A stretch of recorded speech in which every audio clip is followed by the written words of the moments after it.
Hi, Brandon. How are Hi, you? Brandon. Hey, let me just turn on my camera there. Hi, Ah, Ellis. Hi, there we Ellis. go. How are you? Hey, I'm doing so good. How are y'all? Oh my Good. God, I love your accent. Me too. I was just about to say. It's basically cornbread. Am I still like There we go. squeaking over here? It's a Hey, little, Dani. yeah. I Just don't. like a little bit, not too much. It's not too bad. But I hear it when you talk, Alexiana. That's so weird. Huh. I don't know what's. Is it doable though? Like, you guys in the chat, can you hear when Alexiana or Danny talks? Do you hear a lot of like Reverb. It's just yeah. my Like that. phone speaker, so I'm not like I don't got anything special going on here. Ellis. Hey, Dani. Yeah, I can hear that. Yeah. Everybody says it's with Danny. Danny, do Okay, you have guys, headphones? fine. It's me. It's me. I said Danny's it. like, I'm sorry, I'm the problem. It's me. But Bye. I'm the Danny, if your problem. phone is too close to like your recording mic, if it's too close to any of that, mine does that too. That's why I But like push mine back. So see if that helps. I mean, I'm always in here for my TikTok lives though, and it's Yeah, I not. wasn't doing it But this morning. it would happen on a time like Wait, this. you sound really good right now. Oh, However you have it, I would leave it. Everybody, does she sound okay? Yep. testing, testing. Yeah, stay, keep it Hey, there. Nikki. Stay I don't there, even don't know what I move. did. I don't Hey, know. Autumn. I don't know. I don't know what I did. Oh, I love that. Okay, we're just waiting on Ivan now. Ivan Yeah, just Nikki. popped No, in. Ivan. I feel Ivan. like he's making an entrance, I'm and gonna have Yeah, to, yeah, he I'm here just for popped it. in. I'm gonna have to have a talk with him. You're going to have to tighten that leash, Dani. Ellis, I love your accent. I love it so I much. am so in Thank love. you. I was I'm just telling so in love with everybody it. how like sweet and kind you are, and now I can literally say I'm just in love. Like that's it. Thank All you. right. I love y'all too. All right, I just invited Ivan to a box. Kaya, do you want me to put my headphones on? Because Cindy's saying you can still hear with mine. Okay, yeah, I give it a am go. from South Georgia, Southeast Georgia. I knew I loved you. I'm from Jacksonville. Ah, I'm like an hour and a half away Yep. from you. Yeah. Fun fact, that is the closest bookstore, like big bookstore near me. No. Yeah, Can y'all hear me it's now? terrible. Hello, hello. Hi, Hi, Ivan. Ivan. Hey, Ivan. Hey, how are you? We're great. How Good. are you? Not too bad. I Going love it. I'm here for on. it. Let me see. I'm gonna fix this now that everyone's in here. Kaya, does it sound better? Yes. Okay, perfect. I'll just throw my headphones in. Okay. Ooh. Oh, Are you okay with being the big one? We could put Ivan. Whatever y'all need You're me to good. do, I will do it. Yeah, you do it. Hold on, let me see. I'm Don't gonna put try me one in more. there. Do it. Well, y'all, while I'm fixing the boxes, for those who don't know, we are interviewing Ellis, Brandon, Ivan, and Danny. We're going to be talking about Wonderland Asylum. It's a dark romance. Why choose? So I'm really excited. You guys, if you want to give an intro each, you can feel free to. You can say a little bit about yourself, whatever you want everyone to know. All right. Do y'all want me to go first, or one of y'all want to go first? Yes, ma'am. You're the mastermind. This is your show. Welcome to the crazy, y'all. My name is Ellis Worth, and I wrote a book called Wonderland Asylum, Volume One. And these lovely people, the narrators, have brought it to life. And I've heard only the first chapter, and I cried. So, I mean, everybody was point on. I write curvy romance from dark to light. You know, because I felt like there wasn't enough representation. Okay, I like them all. I like them all sizes. But I wanted to add some curvy in there. So that's what I write. And sometimes I write dark and sometimes I write light. And that's me in a nutshell. I love that so much. Ellis, that means so much to me. It was when I found out that she was curvy. I don't know if you've been to my personal page. It's Talk Books with Kaya, but I just did a whole series of like what I want to see in 2026. Like I'm gonna be more intentional with my books, and I put that I want to see more curvy women. Does everybody? And listen, I'm ex skinny. Like I used to be real skinny, but I ain't never been there, girl. listen, the inside, like I'm skinny on the inside, okay? But I really want to Identify as see, my skinny. yeah, like I love food. I'm from the South. We cook. I'm married to a chef. Like we eat, That's it. and That's it. could I go to the gym more? Probably. But listen, this is a whole lot of women, and I want to read about women with curves, I really Listen, do. everybody deserves love, and we do too. In our books, we got it in real life. We need it in our book. Yes. 100%. You're getting a lot of love in the comments too about curvy You women. are. So look, Thank you so much, guys. Ruby said I'm formerly skinny. Maybe as a toddler I was. I don't know. I love it so much. Dani, what about you? I know you obviously, all three of you, Ivan, Brandon, Dani, just talented narrators. But for those who don't know you, you can name some books that you've done or whatever you want to share. So I feel your pain because I'm married to a chef too. So I feel that. I've been narrating for a year and former book lover. Read a lot of books, read a lot of audiobooks, and I'm actually a nurse and a mom and now a voice actor. So I love dark romance, I love romantasy, and I just love challenging myself. I, never thought I could do something like this, and here I am on a TikTok with all you guys. So you never know what's gonna happen in your life. So yeah. I love that. That's incredible. So you're just out there casually saving lives and then whispering in our ears. I'm here for it. I know. Pretty much. I love that. Brandon, you've narrated over 75 books, right?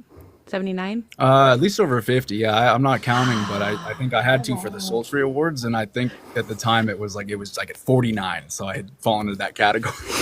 Wow. But yeah, no, I started in 2022, and for like a year and a half, it was kind of slow going. You start on ACX, which is Audible's platform. It's kind of like you're in ACX jail for a bit. And then as soon as I kind of took advantage of social media, I didn't realize that TikTok and Instagram were so big and that there was a community in Book Talk and Bookstagram. As soon as I kind of hopped into those circles, it just viral blew up. It was insane. And I booked out a year, and it's just been going since. It's been crazy. You booked out a year? What did it? That's fantastic. Do you remember? The big one would have been the bloopers I did with Andy Eloise. They got like millions of views, which was just insane. Just because that's just what I do. I just put out some bloopers every now and then for just the sillies, just the mistakes, and just me. When I narrate, you just say stupid things all the time. Talent did it. Thank you all. Thank you. Autumn Mercer, everyone. Look at everyone. Like, yeah, we got you. I love that.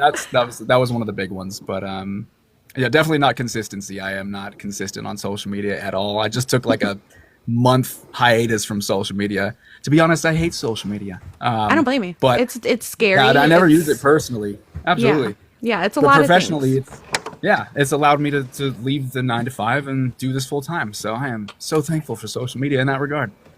I love that so much. I love it. That's so incredible. We were talking about that, right, Alexiana, the other day about how, like, it's scary to go on camera. It's scary to go live. And I'm not going to, speak for you, but you were talking about how you just got comfortable going live and all that, right? Like, it's scary.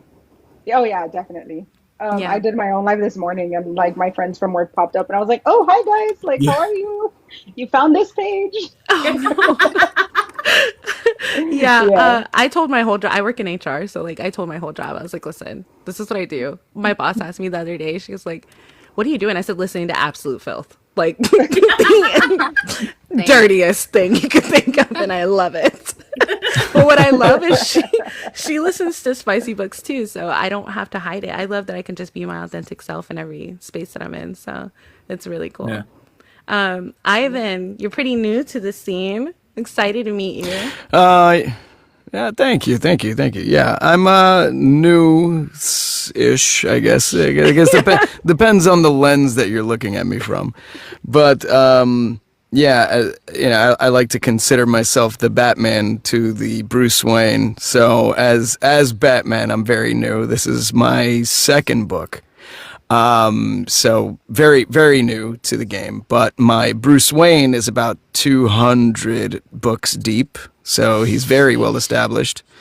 And besides audiobooks, he does, work in other sectors of voice acting. So, he's very well established, but I'm fairly new, so I appreciate, getting the opportunity to be able to jump into this one. So it's really cool. Oh, thank you. So everyone, we are the Moonlit Margins Sisterhood. We're a book club, but this was created from a space of just needing community. My husband was going on deployment. I had a lot of things going on in my life. I love books, and I tried joining book clubs, and a lot of them, like, they didn't read the book, or it was just really uncomfortable spaces, or I didn't feel welcome. Like, I would be like the only person of color in the room, and like nobody would talk to me, or there was just a lot of weird spaces that I just didn't really love. So I said, okay, you want something done right, you got to do it yourself. So I made a book club, but I wanted it to be deeper. I wanted it to be something that we all can, not just talk about books, just be there for each other. We have two nurses that are sisters. And when my son's lung collapsed like 2 weeks ago, I was able to call my sisters from the Moonlit Margins Sisterhood, and they talked me through it. And I was like crying at the hospital, and I was freaking out. And I didn't understand what the doctor was saying. I didn't understand what was going on. And they were there for me. And that's what I wanted. That's why I made the sisterhood, is that, it goes deeper than books. Like, yes, books are our base, and we love books, and we love you all, that bring it to life and really just are there for us in the darkest times, but and in the good times too. But I really just wanted that community, so I made the sisterhood.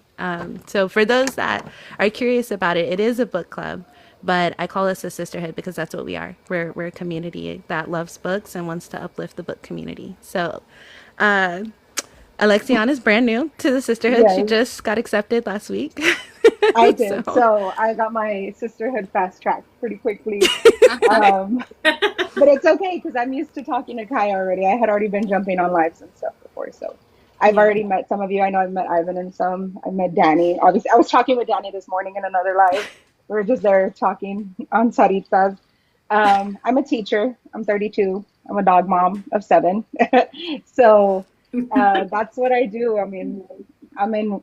I'm teaching like 7, 8 hours a day, and then come home and hang out with the dogs. And when my husband's gaming, I'm reading, or I'm in here just with the lights off, reading my own stuff with the audiobooks on the speaker. I love that. So for those Yeah. in the comments, thank you for being here.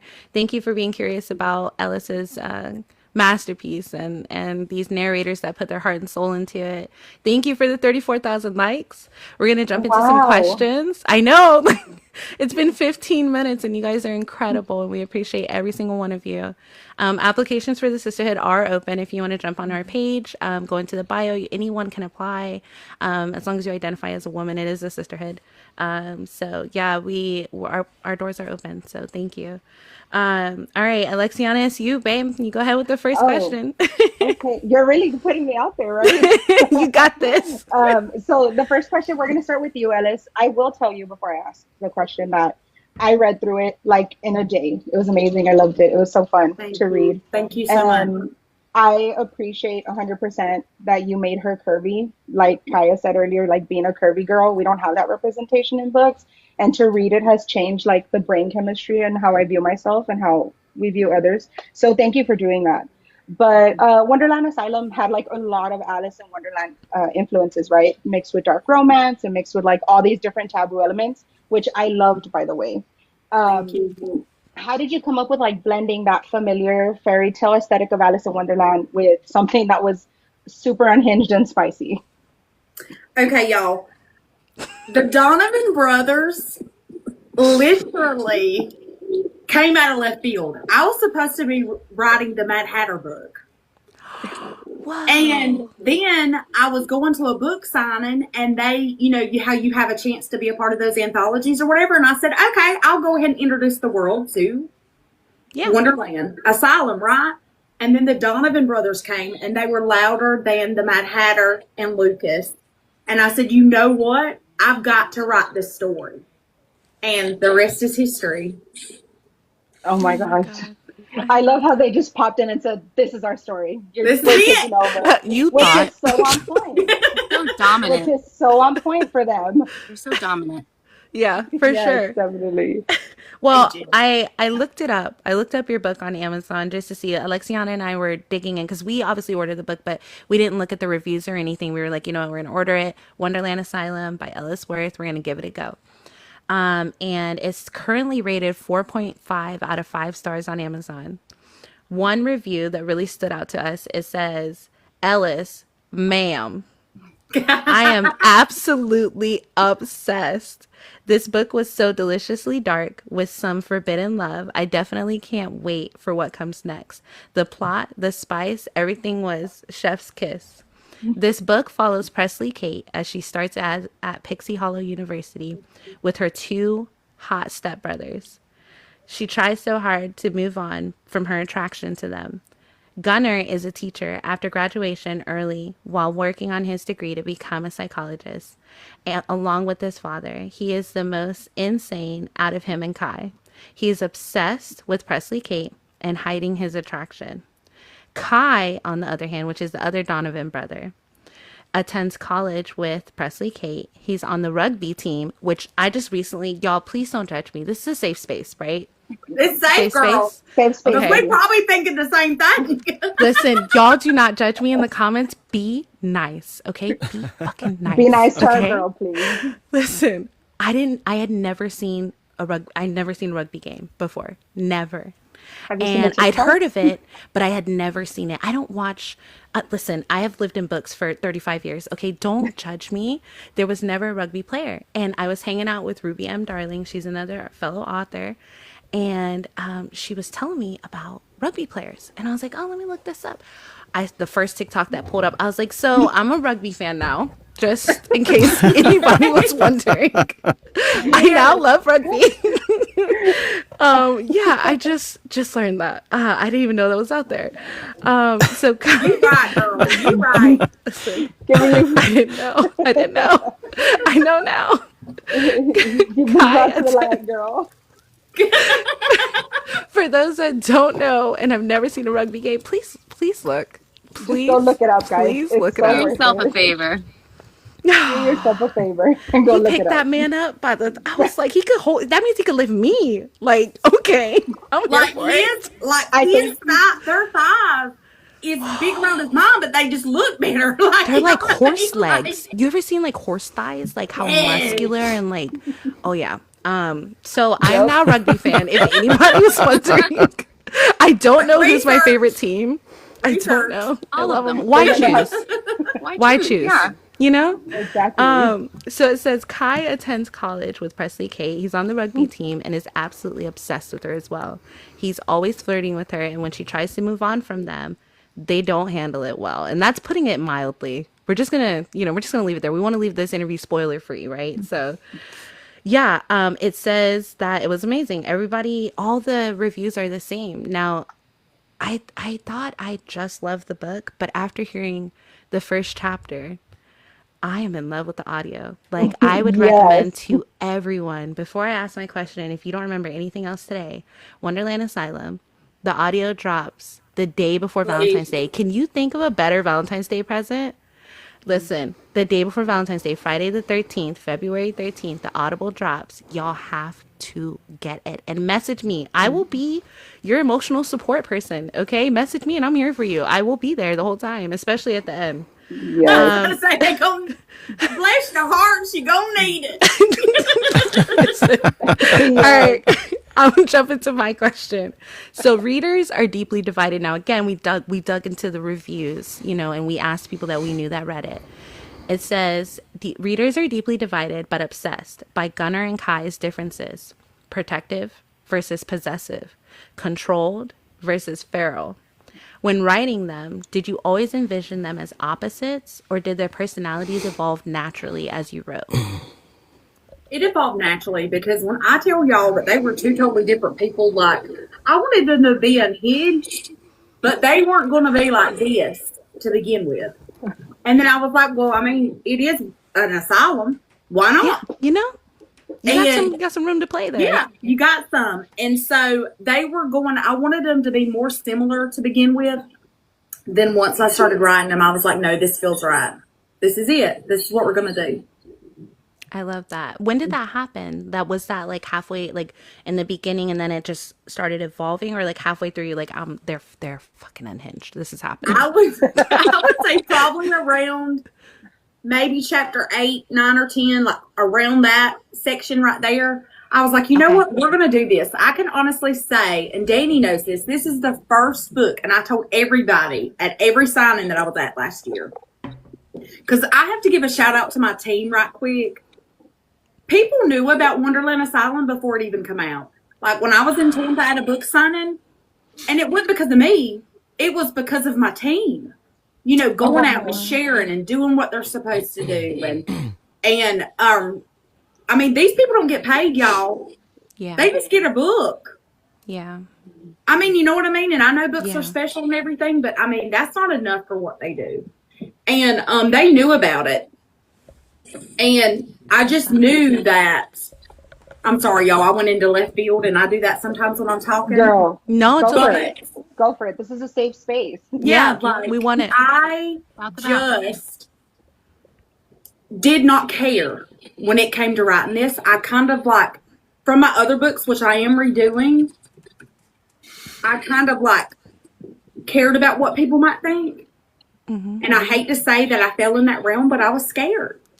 It is scary. It's scary every time you put, because it's your craft, right? Like every time you put a piece of yourself out there, it's terrifying, and the internet is mean and people are mean, and it's a hard thing for sure. But no more. This book taught me that, therefore this book will be probably the most special one that I ever write, because it taught me to just be myself and let my mind just do what it wanted to do. I want to show y'all something real quick while she's talking about this book. So here's the front, right? I didn't expect this. I did not expect this. So here's the front, right? All the pages are black. No. And then what I love the most was the mask. So I'm going to try and do this around my microphone. Like, it's on different pages. Like, as you go through that, I love that. To me, that shows that like you really did have the readers in mind of like, while you're turning every page, I'm gonna surprise you. I'm gonna put some artwork in there. I'm gonna make it beautiful. Like that. When I got this, I was like, I'm already in love. I haven't even read it. Okay. I'm here for it. And the text bubbles.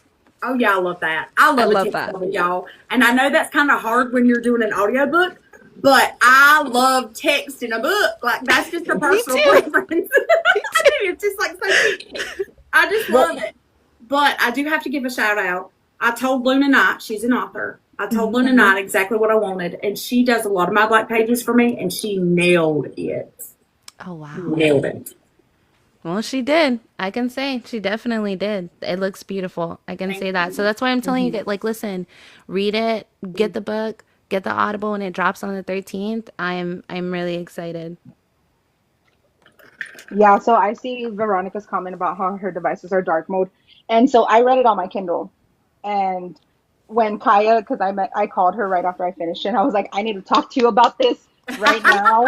And then she's like, wait, but look at the book. And so she pulled it out for me. And I love that it's black pages, because I do dark mode on my Kindle. So I loved it. I can't wait to get it as a trophy for my shelves. Thank you and then when the audiobook comes out, I am going to be doing the immersive reading, because to put it together, it's going to be fantastic. So hold on. You can't. What? You can't.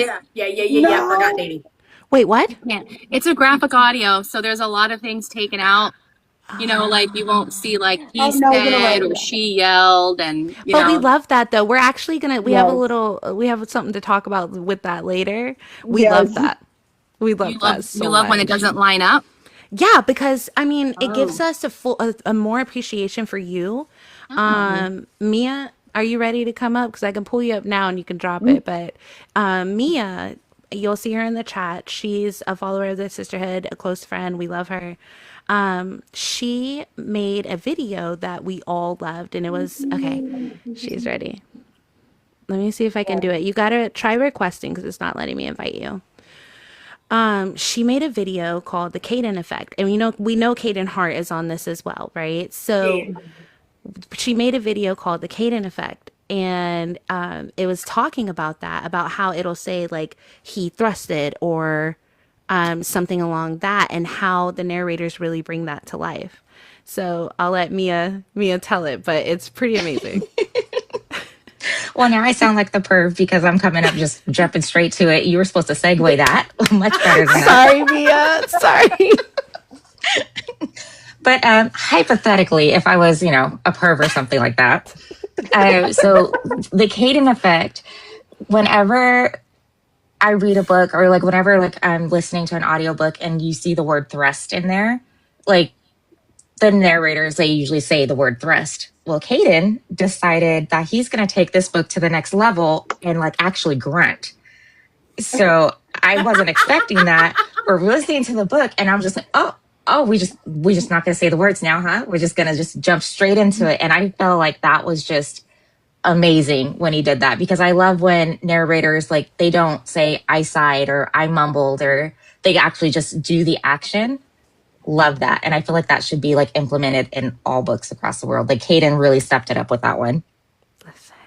And the author herself, Ruby M. Darling. This is Ellis. This is Ruby. Ruby, this is Ellis. Everybody, this is Ruby. It's her book that we're talking about. And thank you so much for popping up, Ruby. Don't make me fangirl in front of everybody.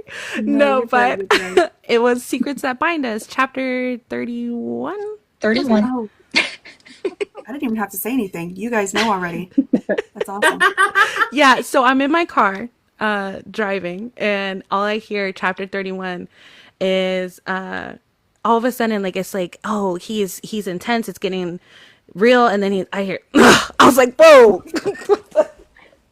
Like, it was so intense, and I called Mia. I was like, what is that's the part you were talking about? She was like, yes, that is the Caden Effect. So yeah, when I say we do pay attention and we appreciate that, we do.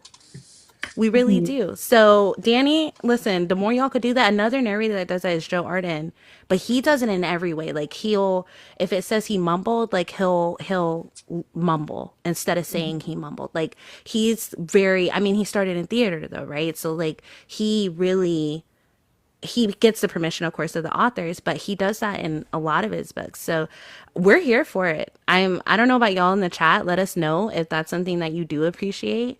I know the narrators are open to feedback. Addie said graphic audios are my favorite. Oh, yeah. I love that it takes out that whole, like, she ran through the woods and, like, you hear her actually running. You know what I mean? Like, stuff like that. Yeah. And it's so much more took fun. out like the unnecessary words where we were able to act it instead of saying it, and it just flows better with all the sound effects and everything. But yeah, Caden is really good. I've worked with Caden before, and if you like Caden's sounds, this is a good one for you. If you know what I mean. Let me tell y'all, I was not prepared for Ivan and Caden's and Dani sounds up in here. Let me tell you, we got a pant, we got a moan, we got a thrust. I mean, I was like listening to it and I was like, oh my God. What? You know what I mean? I'm blushing. I'm blushing too. It happened, y'all. It happened. Well, Ellis, if you enjoyed it, then I did my job, so I'm happy. Yeah, you did it. You did. So funny story. We kind of blind act when we're doing this, right? We don't hear each other. And so some of these scenes were kind of, and so I'm like, okay, well, like, I don't want to underperform here. So I did happen to like slide in those files and listen to some of them, to like, Yeah, a line. And, we inspired you. Keep that pace, girl. I'm like, hey, Ivan, are you almost done recording? You know, I'm just curious. You know, and he's like, yeah, I actually finished. I'm like, thanks. Mouse. I need some gasoline for this chapter. Yeah, I'm like, I need a little inspiration. You know, it's like I can't be like, you know, and they're like, you know. So then I texted Ellis, and I'm like, yeah, I need to take a break. She did. Like, it's hot in here. Dion, do not call us out, okay? I was doing, yeah, look, research purposes, right, Rochelle? Research purposes. I'm really just doing my job, you know? You know, I do want to say, Dani did say she just finished a recording and, you know, some of her lights were down behind her. So, I mean, I feel like you do the job, you know? I get well. into it. Yeah, get into it. You know, I got to thank you for that. I love that so much. Oh my gosh. So let's try to get back on. Okay, so because we're talking about this, like we mentioned before, we're super intrigued by the Donovan brothers and their dynamic, and we're really interested in like that whole waiting period. That's all I'm gonna say. We're interested in that waiting period. So, like, do you have any plans to create a novella about the brothers, like as far as their backstory? Not until I read that question. And then I sat there and I said, you know what? Why don't we get to see, I already have a story in my mind. I can't tell you what it is. And it will come. Oh my God. And it will be like a prequel of sorts. Kaya. And it's because of y'all girls. Really? I'm going to cry. Are you serious? Y'all, okay, I'm not going to spoil it, but in the book, there's like, it's mentioned a lot that the Donovan brothers had to wait 2 years. Like there's things that happened and there was a long waiting period of 2 years. And I just kept finding myself wondering, like, how did they last so long with how possessive and feral and all the things? Like, what is the story behind that? Did they, you know, take a lot of trips? Did they stay away from her? Did they like watch her through a cracked door? I mean, what level of waiting were we doing here? And I just couldn't help but be really curious. So I can't believe we just got an exclusive. She's going to drop a novella with the Donovan brothers backstory. Stop it. And can I just be the first one to petition that you have your narrators do it as an audiobook? Yes! We need a full experience of the Donovan brothers. Please. What do they say? Like that little boy says, listen, Linda. Listen, Linda, we gonna do this. We need it. We need it. Mia just messaged me and said she has the clip of Kaden. Now, of course, y'all, Kaden couldn't be here, so we're gonna give Kaden a little moment. Mia, if you want to roll the clip, we're here for it.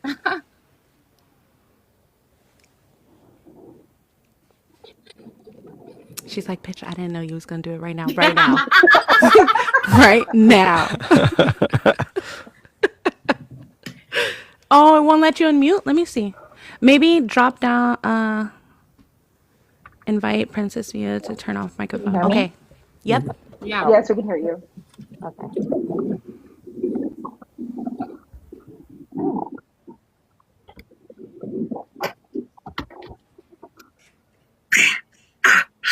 My girl, my woman, my fiance, the mother of my children.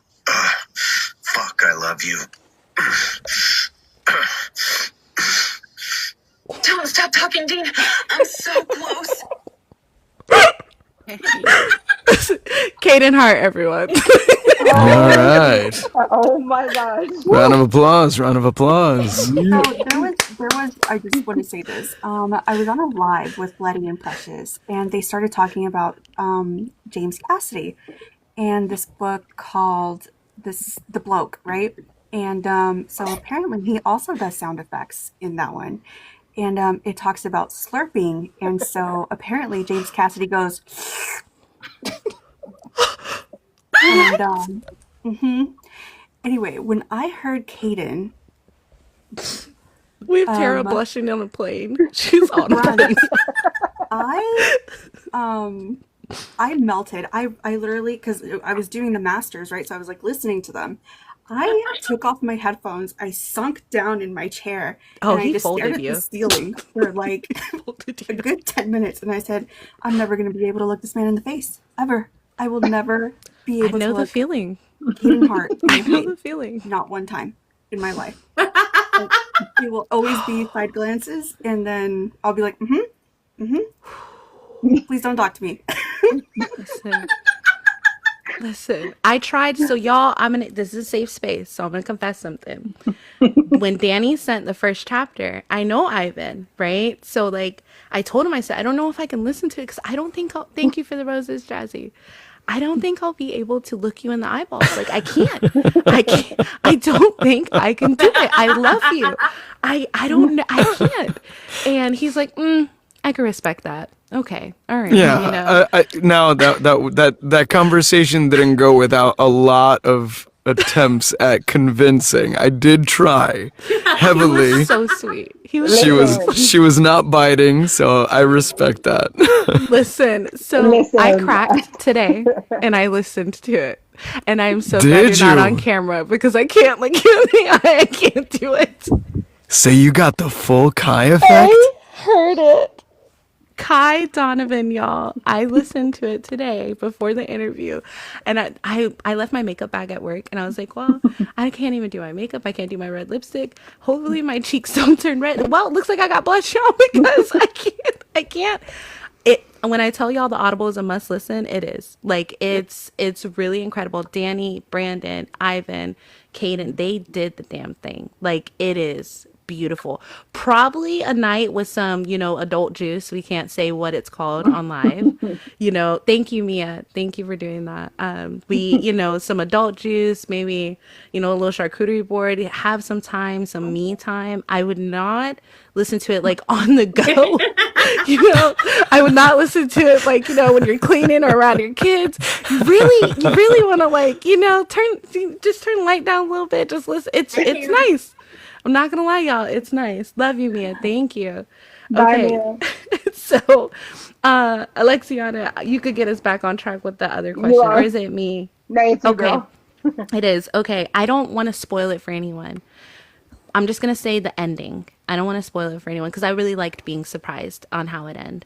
I did not, for the record. I did not, for the record. Let me rephrase that. I did text Dani and Ivan. I think I just messaged Ivan, was like, fuck you for not telling me it ends that way. Fuck you. Same, girl. But I enjoyed it, though. I like a good surprise. Okay, at what point did you know that you were going to end it there? And did you hesitate at all, or did you just embrace the chaos with that? I did hesitate. You did? Because I'm a reader first. Like me and Jamie's talk about this. She's a reader first. I'm a reader first. Okay.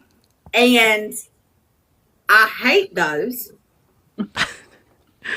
with a passion. But my team, Natalie, my PA team, Natalie, Jess, and Samantha, they literally go, Ellis, this has to end like that. And I'm like, no, it doesn't.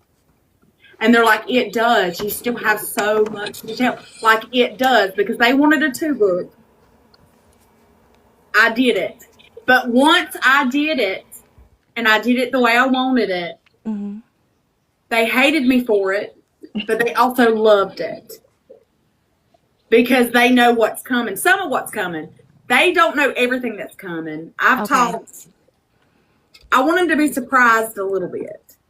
Okay. They have the person, actually Dani helped me choose who, TKO8 is. We don't necessarily know who he is, Brandon. We don't know who his character is. But I had it being somebody different. And the flow just wasn't flowing. Y'all know how that is. Like when you're flow sometimes you gotta check and adjust. Yeah. Yeah. And I texted Dani and I was like, Dani, I don't know what to do here. We're not going to have a release date because this flow ain't doing it. And she said, well, I think you picked the wrong TKOH. And I said, you know what?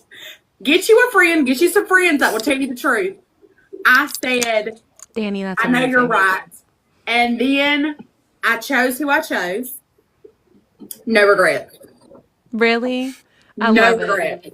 He's What We a wild. have beautiful journey that was, though. I mean, it literally had me and Alexiana, right? Alexiana, we called each other and was like, "Who do you think it is? Who do you think it is?" Nah, we it's this already we one. already spoke our theories. Yeah, we already have our theories. Yeah. We already have them. Who do y'all think it is? Well, we don't want to say it to keep it Yeah, spoiler no. free, but we'll Okay. definitely message you about it. Yeah. I We'll have my message you about suspicions. it. She texted me and she's like, I'm having like a writer's block. And I'm like, okay, let's talk about it, And then You're so incredible. she was talking about it. Yeah. And I was like, can I be honest? She's like, please. And I'm like, okay. I'm like, I think it shouldn't be that person. And she's Yeah. like, oh, who do you think it should be? And I said, this person. And she's like, oh no. I No. wanted him to have his own story, but now he will not. Okay. Oh, But maybe it was the right maybe choice. so well. It was the right choice. It really was. Kaya, we're gonna have words about this later. We are. Because now I'm kind of rethinking. Because I was like, well, it could be so and so. But I said, my first thought is this person. But I think that's too obvious. And I said, okay. Then I thought it was this person. And again, I don't know how she would go that direction. I don't know. And then the third, I said, you know what? I feel like she has a little bit of unhinged, chaotic energy towards the end. Like the deeper we got, the more chaotic it got. And so I said, I feel like she's gonna punch us in the face with this. I feel like it's gonna be this I hope person. so. Yeah. I said, I said it. I said, I think it's gonna be this person. And Alexiana was like, I was like, I see your point, but I don't know. I feel like it's this person. You do find out like the second or third chapter of the next of the book. next book, which that one comes out on Friday the 13th as well, right? Yes. But in 313. March, March, yes. Okay. And then me and Dani have to work our booties off to get the play done. I mean the screenplay done or whatever you call it. Script. The Yeah. script Well, we done. appreciate it. We appreciate all the work that you guys are going to put into it because honestly, like it's Yeah. the Audible is amazing. I mean, all the work you've done, Ellis, it's amazing. We're excited. So our next questions are going to be for the male narrators, y'all. So you feel free, comment, ask them questions too. Let them know what you're thinking. Yeah. So go ahead, Alexiana. Yeah, so Brandon and Ivan, both of you voice characters in this book who are super obsessed, possessive, and morally questionable in very different ways. And what was like the hardest part for you two stepping into that mindset while making them still feel human and not like cartoonishly dark? You could start it up, Brandon. Thanks, Ivan. I'm a gentleman. Well, actually, for me, it's kind of funny because for a lot of books, especially the fantasy genre, I'm known for versatility, being able to perform just a variety of different character voices. But for this is the first book I've ever been told, especially as for voicing multiple characters, to just be my one voice, my baseline, because of the mystery aspect to it. So I was told, okay, you're going to have all these characters just sound the same for all of them. But of course, each of them have their own like nuances because you read the context around each of the lines. And so you deliver it that way. And as you were referring to earlier, kind of making the sound effects for if someone, sighs or hiccups or, whatever. Or thrusts. You get Yeah, dirty we with got it. Yeah.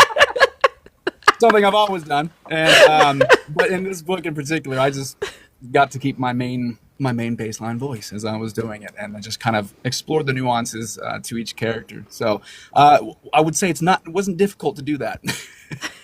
Man, so that's gonna throw people off when they listen to it then, because it's just gonna be like you're not gonna be able to figure out who it is. Right. That was Right, like, Dani's I couldn't- idea. Yeah, you That was couldn't Dani's do idea. It was too a good much. one. Danny, you're Right, a yeah. mastermind. Are you the person that comes in at the end of the book? Like, come on. God, you're a mastermind. Because he writes her like scary like stalker letters. So it's like you can't have him doing one voice and then they'll know like who it is if it's the same. Yeah. If the voice matches. So we're like, I think he's gonna just have to do his own voice for everybody. And he was like, sold. Okay. I love that, though. That's cool. I don't think I've experienced that in a book, honestly. I don't think so. Yeah, I don't think so either. You did it well, Brandon. Thank you. Yeah, if we did it too specific, made each character sound unique, well, then you would obviously know who was speaking in the letters of which you were speaking, or you're narrating from that POV. Right. We had to keep things, incognito. Yeah. Indeed. Okay. And what about you, Ivan? Well, I mean, I basically am Kai. I'm psychotic. I'm obsessive. No, I'm joking. It's gonna be like, okay. It was like a second skin. No. So what you're saying is, no, I'm just kidding. No. It was good. I mean, for Kai, it was just getting in the headspace of there was nothing else but her, basically. Like, she is my everything. And there is nothing besides her. So I had to thoroughly believe that and in my head justify my actions and justify how, while others may perceive him as, extra, he's absolutely justified in what he is. To him, it's normal. To him, it makes sense because of the absolute love and care that he has for her. So I had to kind of embody that because then that's what makes it come off more realistic and savage, and it's better emotions than playing. Believable. Yeah, it's better than playing the extra just, oh, I'm crazy, so I'm just going to act like it. It's like, no, he really believes she is everything. And when you do that, the stronger emotions end up appearing in the narration as opposed to the more caricature versions that are just, face value. Yeah. Well, let me embody just say, yeah, Exactly. Yeah. that first line from Ivan when he's just like, "You're beautiful," you know that? I literally texted Kaya and I was like, "Bitch, listen to this, please." It was like instant. I had to like pause and go text Kaya. Y'all, I'm telling you, get you an emotional support person, okay? When you listen to this audible, get you charge the batteries, okay? Get the emotional support partner. Wow. When I say, listen, this is a safe Hey, space. now. Don't you judge me. I'm not judging me. you. No, not at You are all. judgy. Not at all. I'm just excited that I'm going to see Kaya in the face, and I'm excited for that. Oh God! Do you see him still red? Do you see this? It won't go away. It's the worst. Okay, so I'm going to live for that moment. No, I'm literally gonna cry. I'm gonna be like, And I know she's breakfast. gonna dodge it. She's not gonna say anything, and I'm just gonna go, Kai, huh? And I'm gonna leave it at that. Yay! I love it. Maybe I'll just pull out a Jason mask and I'll go, huh? Oh my God! I will lose my mind if you do that. I'll send you one. I will send it to you. Yes. Listen, if you know, you know. Y'all better get the, like Mia's like I just Mio exactly. Listen, y'all. If you get the book, you'll understand the Jason reference. You will. I'm telling y'all. I'm gonna. Oh my God, he's gonna have me red as a tomato in person, and everybody's gonna laugh. You're adorable. I met Teddy Hamilton in person in when was it? It was a couple months ago. And we were talking and he goes, "I just love that you wear your emotions on your sleeve." I was like, "Oh, you mean you can see it in my face?" Yeah, I can't hide it. I fucking suck at it. It's the worst. I try, y'all. I try. So there's a lot of intense banter, tension, and power dynamics. I mean, you feel it. I can't wait to feel it from you guys. Like, I can't wait. Dani, Brandon, Ivan, like, I know you're gonna embody it, and I'm so excited.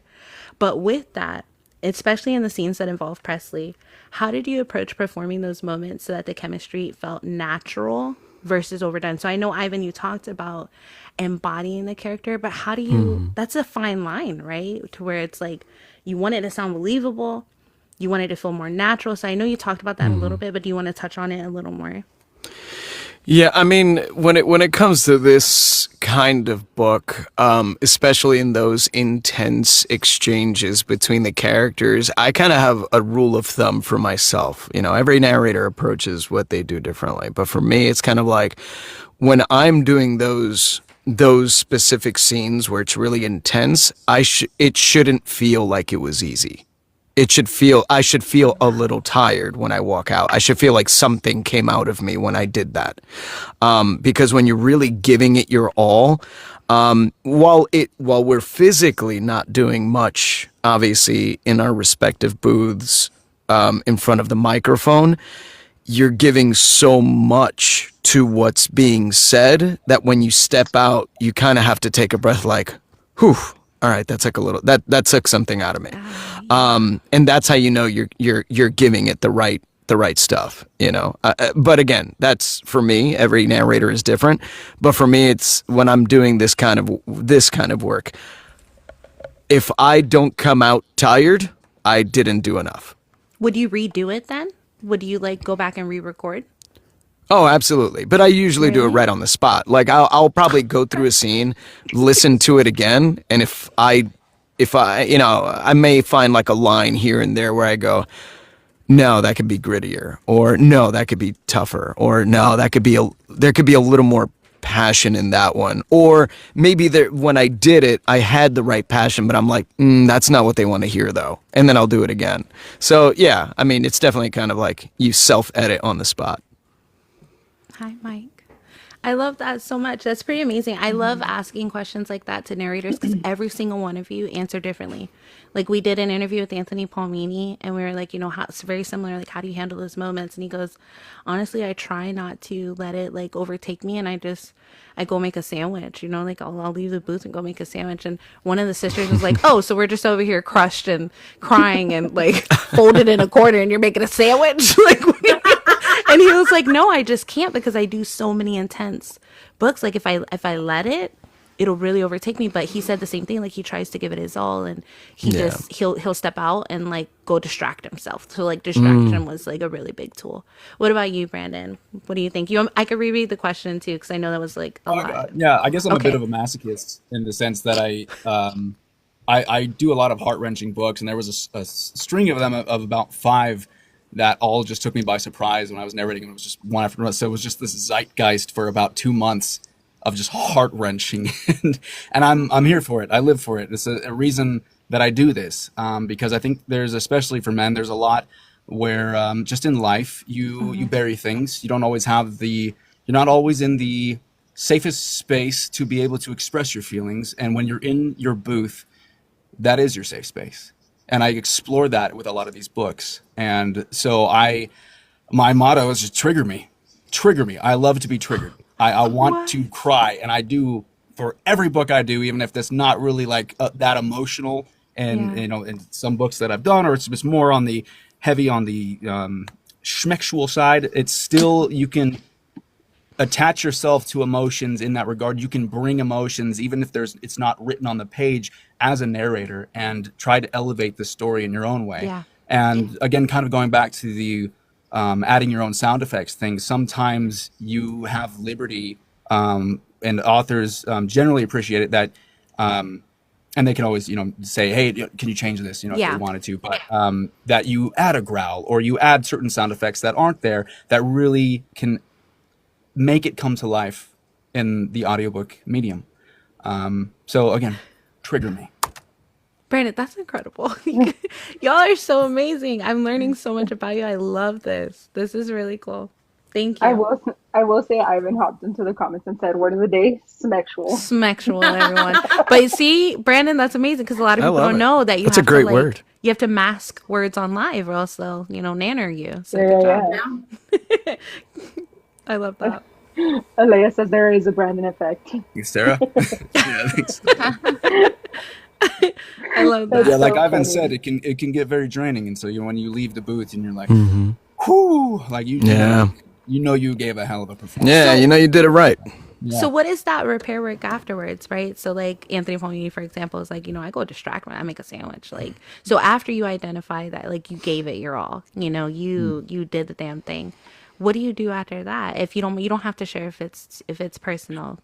Oh no, I mean, I think men should talk more about their feelings. I think if I've done the chapter, or I've done, you know, my 1 to 2 hours a day, you know, depending on what my schedule looks like, and I feel that I was triggered in the best way possible in a certain book, I will sit in the booth and explore that more, and I'll cry out if, you know, because it tapped into something, and then I will explore that more to its full extent. I don't want to just half-ass Yeah. emotions. So, Yeah. and so then you sit there and you process it. You meditate or whatever you need to do, and then when you get your tissues, you snot it out, and then you go on with your day. I love that. You have a question in the comments from Megan. She asked, "How do you balance? Like, what does the balance look like in that space?" So, That's a great obviously, you question. put your all. Yeah. What does that look like? It can be very hard. You snot it out, yeah. And you get hugs, yeah. Yeah, and sometimes those can be virtual, which is where social media does have a positive influence. You find these great communities, but yeah, no, work-life balance. It can be very difficult. So especially for someone a lot of us, we're all neurospicy. I think a lot of us have ADHD, myself Yeah, included, me too. undiagnosed. Um, Same over so here. I think what actually helps is just kind of setting my own schedule of like, okay, I'm going to work between this time, and then during after that, then this will be this and that. I think a lot of the time I like to be impulsive and I like to just kind of go with the flow. I hate schedules, but Really? yeah, to Yeah. find that balance though, I think it does help, and I need to be better about setting a schedule. But yeah, no, that's I all I have to love say that. about the That's work-life so cool. I balance. love that you are so vocal about. I'm a boy mom, so I love that you're vocal Mm. about your feelings and normalizing that because I've raised my boys too. They're 19, 17, and 13. And I've told them like it's okay to cry. Like sit in those feelings. Are you mad? Are you sad? Identify it, sit in it, and then let's work through it. Don't mask it. You're allowed to be angry. Because like my middle child was my angriest child. I swear that kid is just a ball of anger. You wouldn't know because he's so chill, but when he does get mad, it's pretty bad. And I used to have to tell him like he would be like, "I'm just so mad." Okay, be mad then. That's fine. Like it's okay, but Yeah, we yeah. got to work through it though. So I love that you're so vocal about like men and that need to have their feelings and sit with it because I think that needs to be normalized more for sure. Oh, 100%. I teach third graders, and like some of my boys will try to put off like this strong persona, and like their friends will piss them off. And I'm like, hey, no, like forget your friends, talk to me. Like you are allowed to feel whatever you're feeling. You just can't act this way about it because sometimes they take it out the wrong way, right? So yeah, that's a big appreciation because I feel like the stigma around men showing their emotion is like something we should talk about. So thanks for that. Yeah, I think it's Thanks for just that. a lot of buried emotion. I used to work as a behavior specialist, and I saw it myself. Oh, With every degree in psychology, and if you repress your emotions long enough, which a lot of men do, it turns into maladaptive behaviors, and a lot of times it can get violent. And so I Yes. think if our society accepted it more, men can talk to each other more about it instead of just trying to Mhm. be bros, and then nothing is actually really said at the end of the conversation. Mhm. There's no real brotherhood there. So Nope. I think it just needs to happen more, and this is what these books allow me to do, and I think it's at the core of what I truly get from it, and in the same sense I give back. Not that many listeners are men. I would believe the majority are women, but those who are, and I know audiobooks are becoming an even more popular medium. Mhm. Hopefully, it unlocks more potential for men to listen, and even women if it's a male character. I've done again a lot of these books that are emotional. It can be a catharsis through my catharsis as the Yeah. character. For sure. And so, even 100%. women, they might be in positions where they just don't feel safe to elicit or exhibit an emotion. But through listening to the audiobooks, maybe that emotion that they couldn't feel earlier, it's locked in them now by listening to the audiobook via the performance, via the words of the author. I mean, we're out here providing therapy is basically what I'm saying. We unlock Seriously. those Yeah. for the Oh, Oh, listener. 100%. 100%. And Yeah. I love that. That's, I think, at the core of what I love about this. Yeah, Yeah. for sure. Books are when 100%. we did the last round of interviews we did for the sisterhood because we're very intentional about who we invite into this space because we do, we uplift the book community, but we have to be intentional about who we're doing that with, right? So yeah, we're a book club, but we have applications and we interview them and we make sure that it's good on both our parts. And one of the interviews, Tara and Becky, so it's two interviews. They're sisters now. They said that I said we were like, "What's your biggest takeaway from books?" And they said that I had to be okay with the fact that books can heal me, even the darkest ones. Like, in a way, they heal me.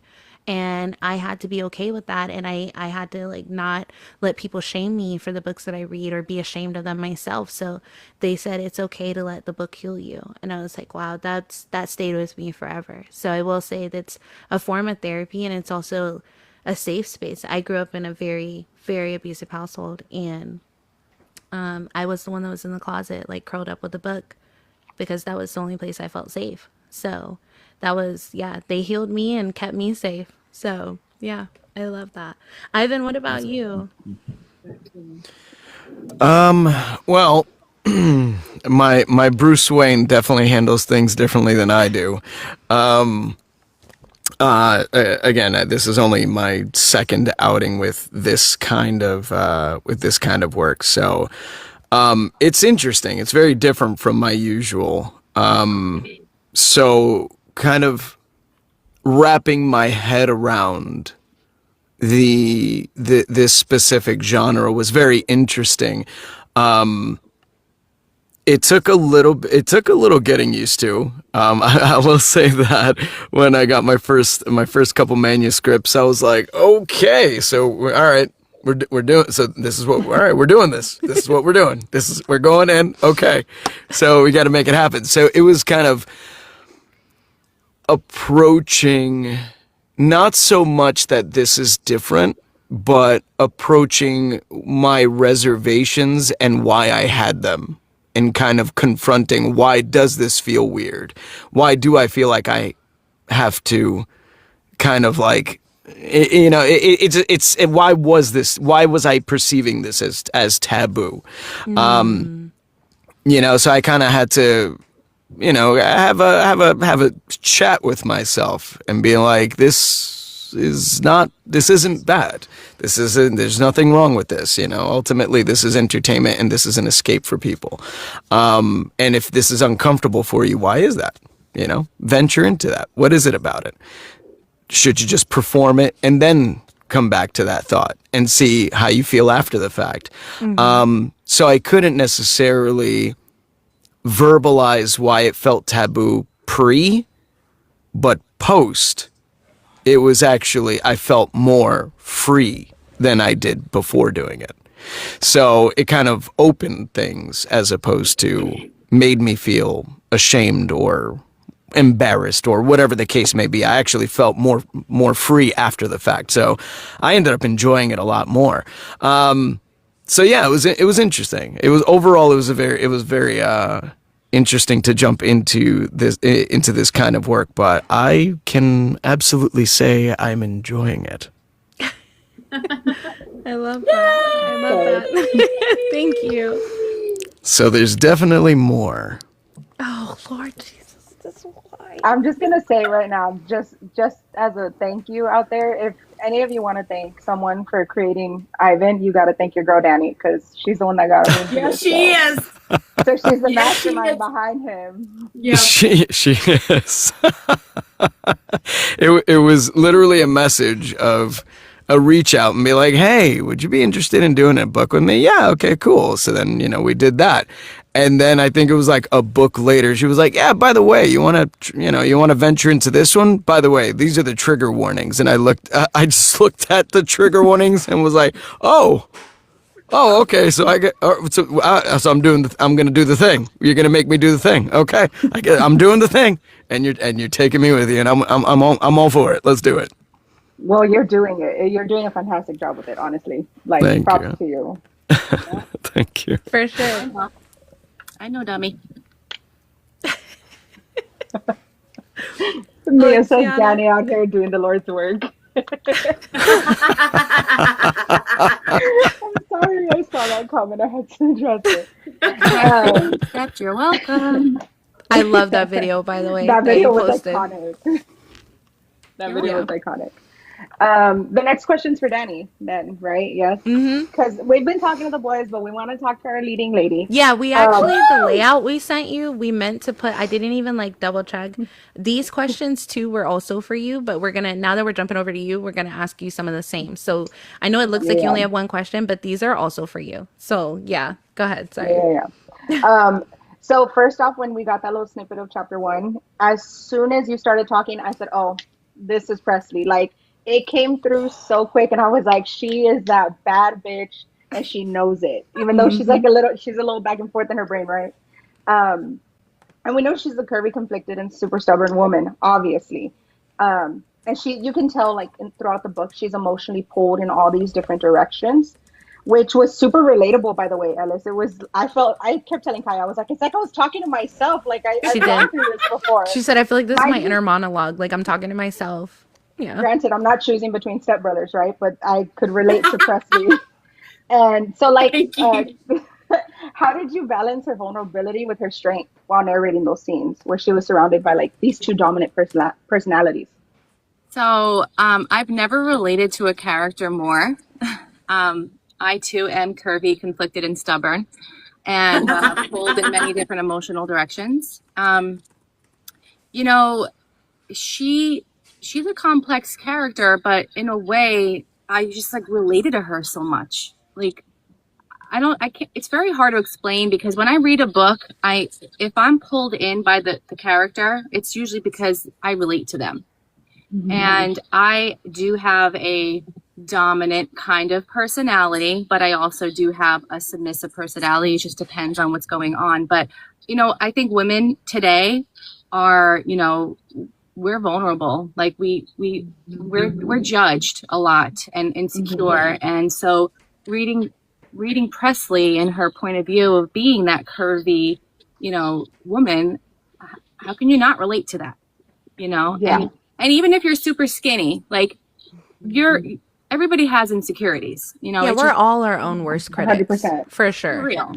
You know, we judge ourselves so much. And so that kind of wasn't hard to put that out there because, you know, the whole time I'm recording it, I'm like, well, this sucks.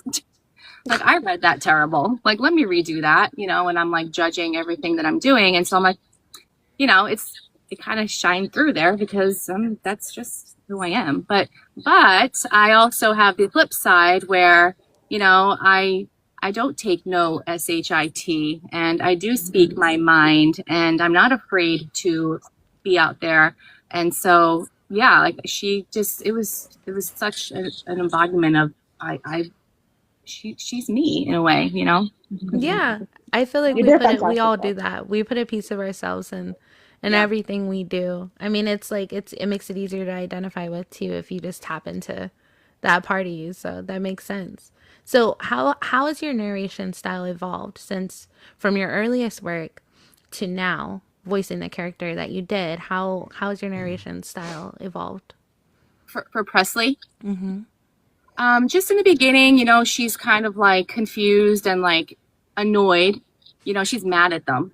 She's annoyed most of the time. You know, so they get within like 2 feet of her. Yeah, they're cramping her style. She just wants to live her life, and she's like, I don't understand why these guys are doing this. You know, so she's confused, and so I played that where like I'm pissed at them, but also highly attracted to them.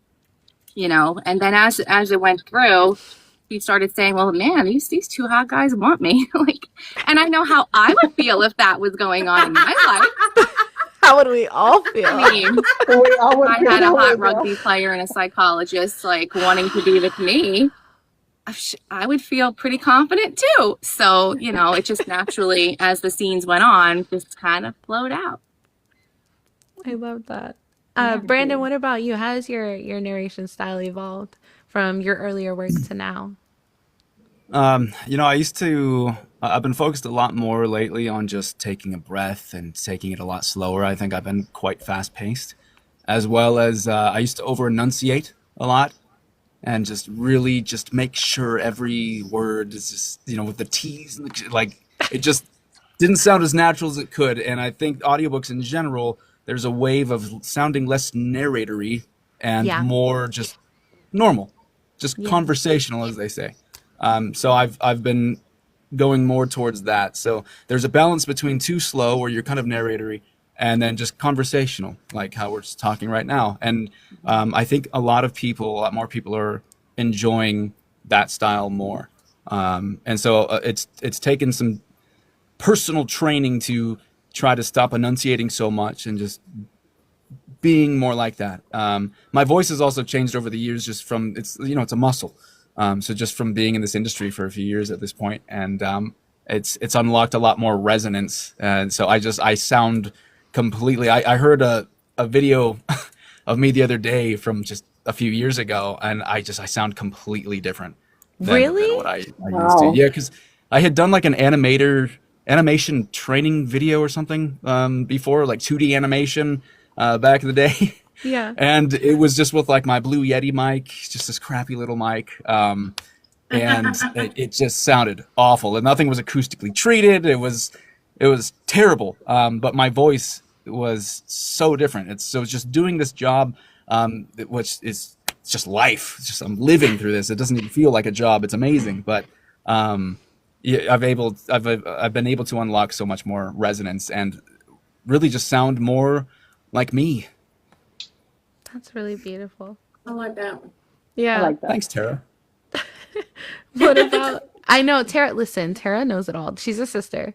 That's one of our sisters. And anything when we're doing our recon, we're doing our due diligence on everyone that we share a space with, she will tell us, she'll be like, oh, he's narrated X amount of books, and you gotta hear him in this book. I get all of my book recs from Tara. Like, I would say about 95% of my TBR was built by Tara.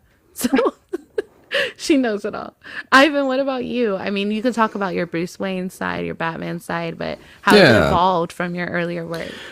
It was different. I mean, I when I started doing audiobooks, it was a couple of years ago. I probably started doing audiobooks maybe 4 years ago, but I've been in the business for about 11 years. So I've been voice acting for a very long time. But I predominantly worked on the commercial side of things. I also do a lot of video games, I do a lot of cartoons. So I'm kind of all over the place. So I've been very fortunate in my career that when I jumped into narration, it was a long form of what I already kind of do regularly. And it's also really great because the majority of the books I get happens to fall right into a niche that my voice naturally sits at, which is like, hey, we need you to be a somewhat late teen, early 20-something young stud, and that's just my natural voice, which is great. So it works in my favor.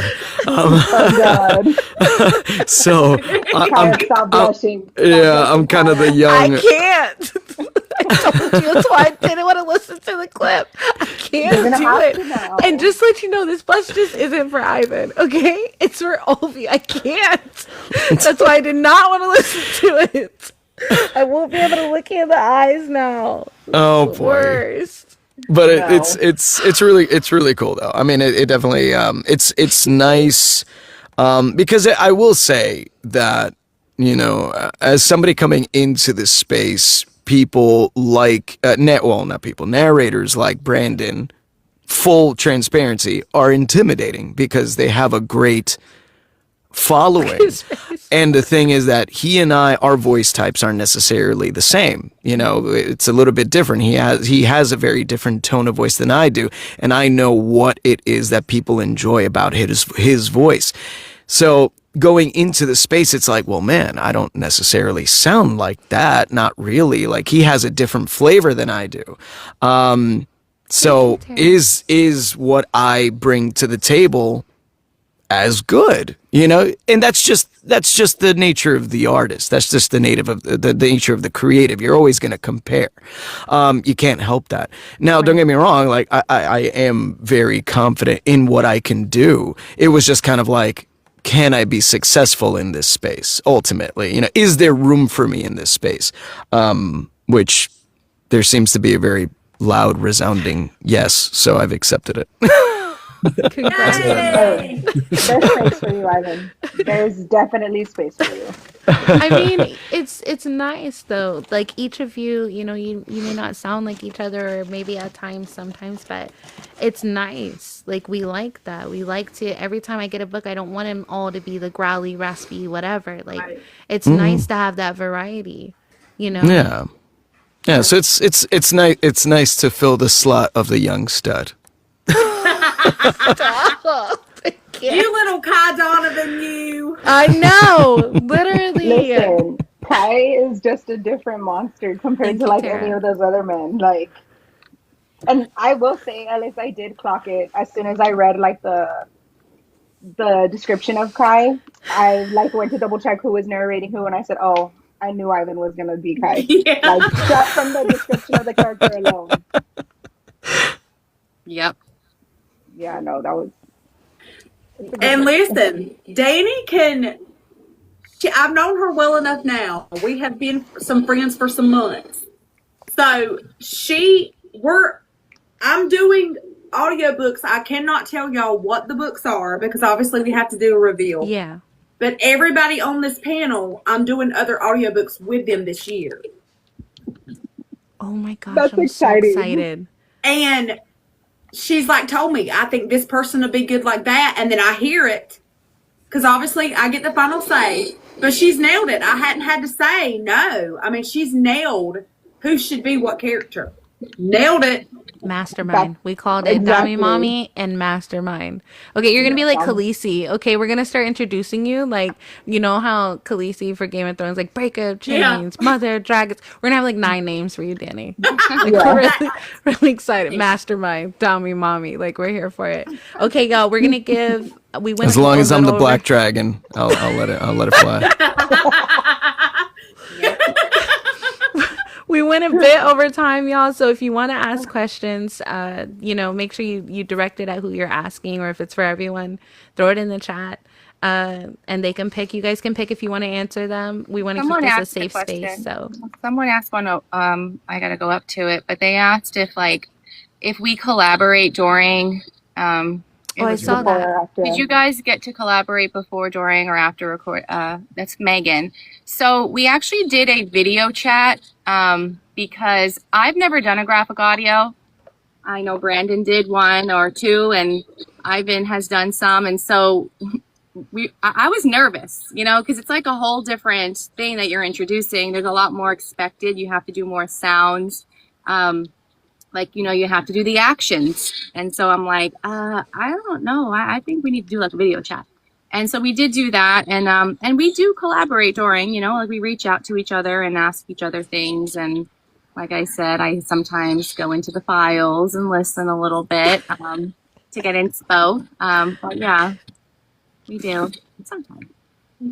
I love that. So what about on other books? Is that normal? And I'm sorry if this is not like, this is a dumb question, but is that normal to have that kind of collaboration? Because I have heard here and there that like sometimes people that have narrated books didn't get to talk to the author at all, or didn't get to like talk to their co-narrators. So how common is this, or is this just special that you got to collaborate on this level? And that's a question for all of you. Like, what is your experience with that, of like collaboration levels?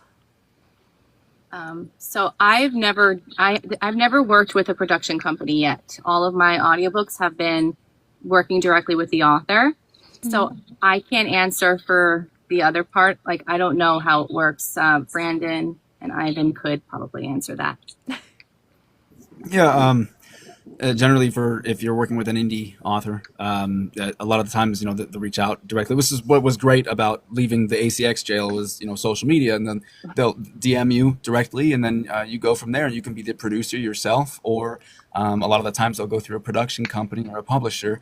And if they do that, they go that route, it's frowned upon if you talk to the author once production starts. If you're going through a production company or a publisher, they want all communication to go through their channels via the email, reply all, because for various reasons, liability, they want to make sure all communication regarding the book is said on channels that they also see, to make sure that everything lines up. What if you're talking to the author about like a certain voice or something, and something messes up, and liability.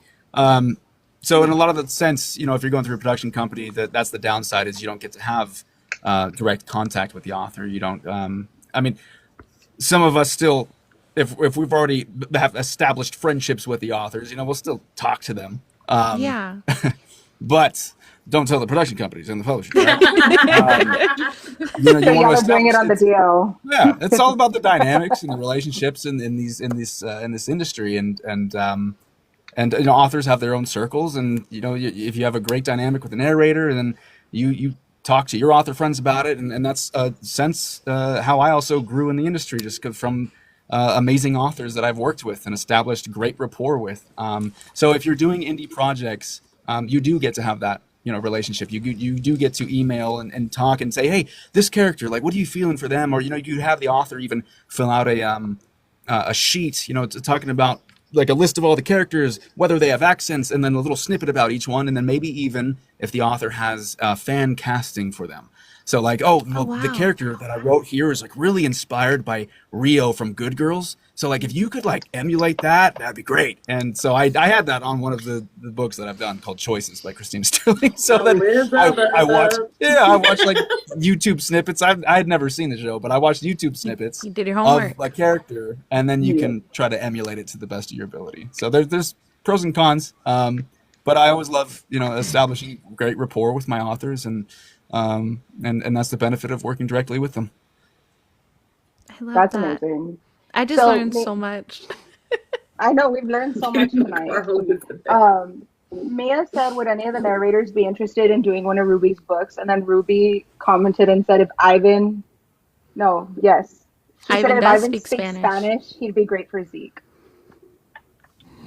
Sí, yo hablo español muy bien. No se preocupen. Okay, just fold us all, Ivan. Why don't you just fold us all? God, I can't. Not Zeke. Oh Lord. Okay, so Ellis, Dani, Brandon, Ivan, you guys have really been incredible. I really appreciate this time that you spent with us. Do you have any questions for us or any questions for each other that you want to chat through? I just want to say thank you to everybody.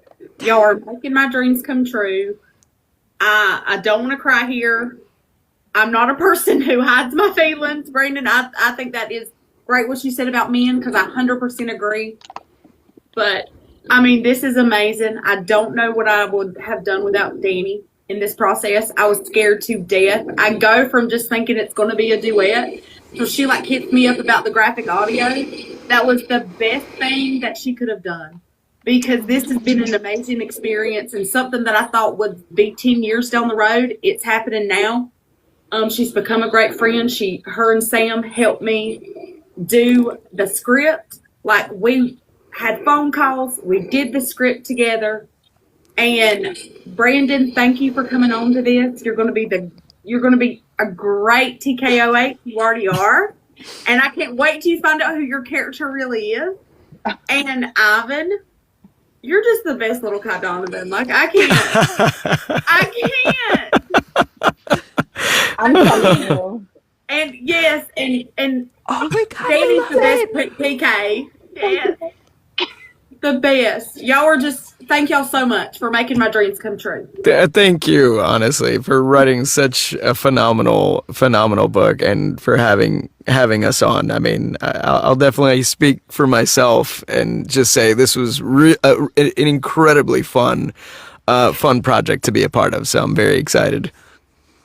Yeah, these are great people. When we did that live, it was just like old friends connecting. It was the first time we all met. It was great too, because we were like, we're gonna hang out for like an hour, and then we just couldn't stop talking to each other. 2 hours later, That tends to happen. We just keep going. It was great. I love that. And also, thank y'all for having me. Also, of course, I've had a wonderful time. It is so nice meeting y'all. Again, the mastermind. You gotta thank the mastermind. Dani orchestrated everything. Like, thank you, Dani. I tell you, Dani, when you made that video, the promo video, I called a lady. Oh, where'd she go? Sorry, my phone's like, bitch, we're dying. Like, we're unaliving over here. Okay, you've been on me too long.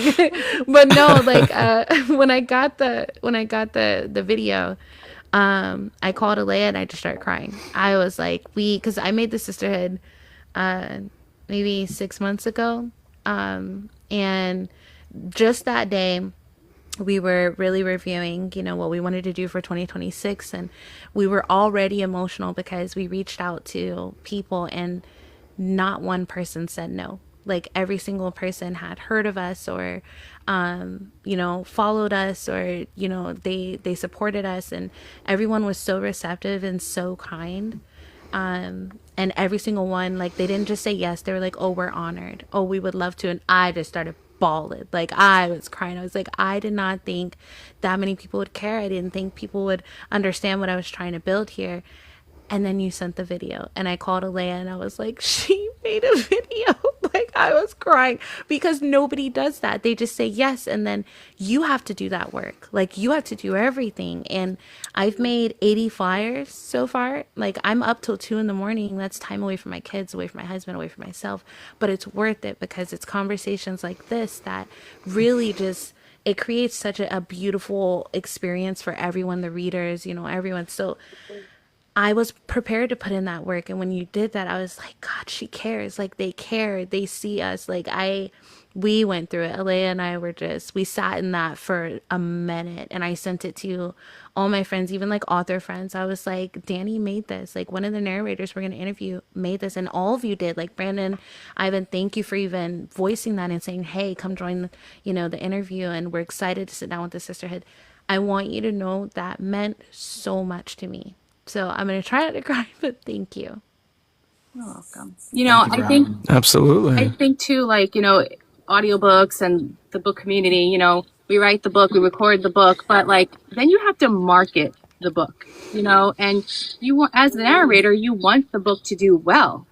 You want the book, the audiobook to do well. You even want the book to do well. And so marketing is so important. And, it really is a necessity because social media is all about marketing and putting out ads and making content. And so I was happy to do it. And if you need help with anything, just let me know. Because I will reach out to the mastermind. Thank you. Thank you all so much. Thank you, everyone who joined us. If you don't already follow these beautiful people, please do. They're really incredible. I'm so grateful to share this space with all of you. If you have not gotten Wonderland Asylum, please get it. You can buy it now. I do have the beautiful book here, so you can buy it. It is on Audible. It is on Amazon. The Audible version will drop the day before Valentine's Day. Okay, can you think of a better way to spend your Valentine's Day? I can't, because I will be doing that. My husband can get Valentine's Day, but the day before Valentine's Day Eve is all y'all. Okay, thank you, Dani. I love your mask. When I finished the book, I said, I literally said, Dani's mask makes so much more sense now, because I was like, is she gonna start doing mask talk? Like, what is she doing? I didn't know what that was for. I'm here for it. Okay, that's my job. When there's Friday the 13th, how can you not put out an audiobook that is about Friday the 13th? Like, it was perfect. Perfect. Yeah, we're excited. So y'all just be on the lookout. Put a reminder in your phone. Follow every single one of these beautiful people. Be on the lookout and talk about it. Message us. A lot of the authors and narrators will message you back. Not committing y'all to that, but I will say, like, as a reader, we will.